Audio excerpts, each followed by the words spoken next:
ગુજરાત રાજ્ય યોગ બોર્ડ દ્વારા વિશ્વ યોગ દિવસ પ્રોટોકોલ તાલીમ અને મતદાન જાગૃતિની એક દિવસ શિબિરનું આયોજન કરાયું હતું। તાલીમ શિબિરમાં રાજ્ય કોર્ડિનેટર રાજેશભાઈ પંચાલ અને ઝોન કોર્ડિનેટર ડોક્ટર જૈનાબેન પાઠકની પ્રેરક ઉપસ્થિતિ રહી હતી। વડોદરા કોર્ડિનેટર ઇન્દ્રજીતસિંહ પરમાર, મીનાક્ષીબેન પરમાર અને સુનિલ પટેલના માર્ગદર્શનમાં યોગ કોચ અશ્વિનીબેન મનોહર અને જિજ્ઞાબેન શાહે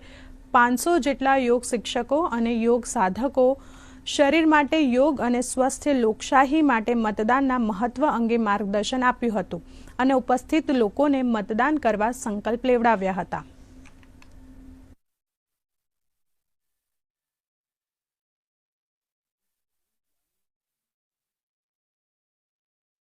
એકવીસ જૂન વિશ્વ યોગ દિવસ નિમિત્તે યોગ પ્રોટોકોલના નિદર્શનનો કાર્યક્રમ છે કે જેના થકી લોકોમાં જનજાગૃતિ આવે, 21 જૂન પ્રત્યે અને યોગ પ્રત્યે એ લોકો જાગૃત બને।